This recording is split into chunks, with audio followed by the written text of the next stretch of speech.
yang memuat langkah-langkah pemenuhan permodalan minimum, antara lain melalui penambahan modal store oleh pemegang saham existing, mencari investor strategis dan atau merger. Assalamualaikum warahmatullahi wabarakatuh. Apa kabar teman-teman semuanya? Semoga semua dalam keadaan sehat walafiat ya. Diberikan kesehatan, kelancaran, serta kemudahan dalam segala urusan apapun itu. Hari ini semangat lagi kita, makin kita kuat mental. Oke teman-teman, kali ini saya akan membahas tentang ternyata orang-orang inilah yang bikin seluruh rakyat Indonesia tidak bisa tidur tenang, apalagi hidup nyaman.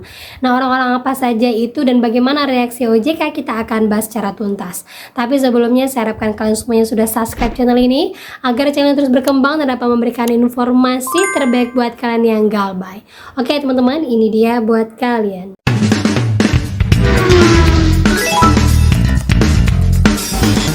Oke teman-teman, sebelumnya saya mau info dulu ya. Mana tahu buat kalian yang tidak tahu nih, pinjam, paylater kalau kalian galbay, mereka sering memberikan notif bahwa data kita sudah dilimpahkan kepada pihak ketiga. Nah, kalau model seperti ini apakah aman untuk data selanjutnya? Apakah memang data kita dijual? Nah, seperti ini informasinya. Kak, aku baru galbay sebulan kurang di pinjam sama paylater Kak.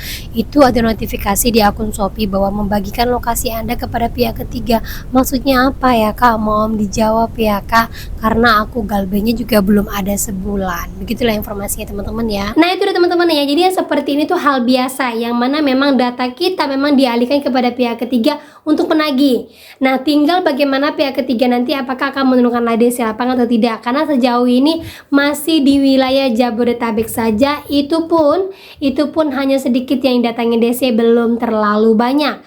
Ya, jadi jangan kaget, memang modelnya seperti ini. Dan kalau misalnya dijual, itu tidak dijual, hanya kerjasama dengan pihak ketiga. Dan kalau seandainya penyerangan DC-nya brutal, memberikan notif, OTP dan segala macam, abaikan saja, karena yang model seperti itu ketika dilimpahkan dari pihak ketiga adalah hal biasa. Itu teman-teman ya. Yang penting kuat mental, kalian harus jaga kesehatan kalian dan jangan berpikir terlalu jauh. Gitu ya. Dan hal lagi yang baru-baru ini diungkapkan oleh OJK, di mana saat ini hutang Indonesia yang mana dari awal Maret kemarin itu hanya sekitar 103 triliun khusus untuk pinjol, belum pembiayaan. Sekarang di akhir Juli kemarin itu sudah mendekati angka 105 triliun. Yang mana ini lebih tinggi dari pinjaman perbankan dan ternyata resikonya pun mengikuti. Gearing rasio perusahaan pembiayaan tercatat sebesar 2,14 kali atau berada di bawah batas maksimum sebesar 10 kali. Pembiayaan modal Ventura pada Juni 2026 terkontraksi sebesar 0,48% year on year dengan nilai pembiayaan tercatat sebesar 16,28 triliun rupiah. Pada industri pinjaman daring, outstanding pembiayaan pada Juni 2026 tumbuh 25,88% year on year dengan nilai sebesar 105,14 triliun rupiah.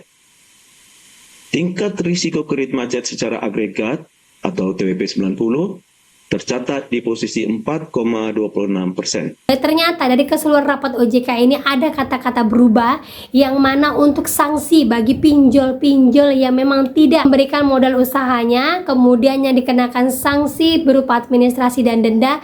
Ternyata OJK sekarang sudah menyatakan tidak akan memberikan opsi untuk mengembalikan izin kepada OJK, alias untuk ditutup oleh OJK itu tidak akan mungkin. Sebelumnya di setiap rapat OJK akan muncul kata-kata seperti ini, yaitu opsi pengembalian izin kepada OJK. OJK terus melakukan langkah-langkah yang diperlukan berdasarkan progres action plan tersebut untuk pemenuhan kewajiban ekuitas minimum dimaksud. Antara lain berupa injeksi modal dari pemegang saham maupun dari strategic investor lokal ataupun asing, termasuk opsi pengembalian izin usaha. Nah, menjelang 3 bulan terakhir ini, opsi pengembalian izin usaha diganti dengan merger, alias tidak akan ada pinjol-pinjol yang mengembalikan izin usaha kepada OJK atau tidak ada pinjol yang ditutup OJK. Dan 11 dari 94 penyelenggara pindar yang belum memenuhi kewajiban ekuitas minimum 12,5 miliar rupiah. Seluruh perusahaan pembiayaan dan penyelenggara pindar tersebut telah menyampaikan action plan kepada OJK yang memuat langkah-langkah pemenuhan permodalan minimum, antara lain melalui penambahan modal store oleh pemegang saham existing, mencari investor strategis dan atau merger. Nah itu dia teman-teman ya, dan ini dia tercatat beberapa founder-founder muda dari pendiri-pendiri awal pinjol-pinjol di Indonesia yang membuat rakyat Indonesia sampai sehari ini sulit untuk hidup nyaman. Dan inilah deretan orang-orang yang sudah tidak bisa membuat orang Indonesia hidup dengan tenang, yaitu Wisli Reinharda Wijaya, pendiri dari Kredit Pintar, sosok yang masih muda, ini lulusan dari University Beihang. Dan ini adalah Andi Kusnandar, pendiri dari Indodana, dan bersama juga dengannya Carlo Gazda Subrata dan Obi Sumampov, ya ini dari lulusan Nebraska University. Kemudian lanjut lagi itu ada Akshay Garg, pendiri dari Kredivo, ini adalah lulusan dari University of Yunnan, China, yang mana saat ini sudah berdiri lebih dari 10 tahun. Dan selain Kredivo, dia juga pendiri dari FinACL ataupun sering kita sebut Kredit Fast. Dan yang terakhir itu adalah William Li, pendiri dari Akulaku, lulusan dari Hukum of China, dan juga mengandeng seorang teman bernama Gordon Lee untuk mengembangkan Akulaku di Indonesia.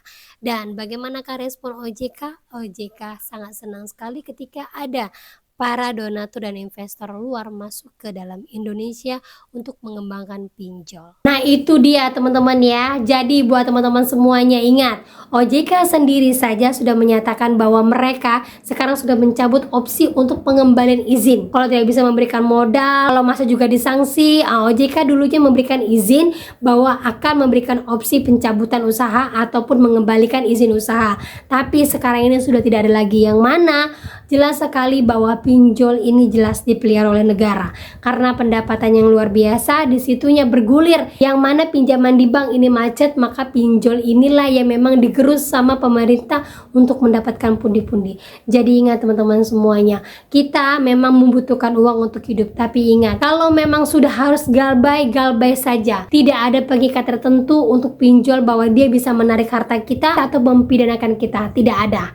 Ya sejauh ini belum ada, walaupun sepertinya arah perbankan sudah mulai kepada pinjol.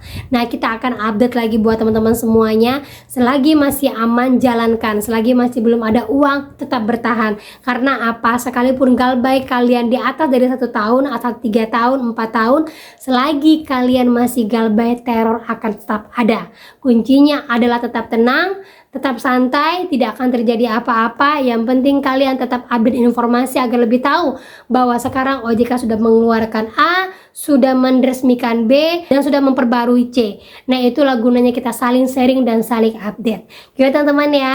Nah oke, itu dia informasi yang bisa saya sampaikan buat kalian. Semoga informasi ini menjadi mood booster, semangat baru, dan akhir kata saya ucapkan Assalamualaikum warahmatullahi wabarakatuh.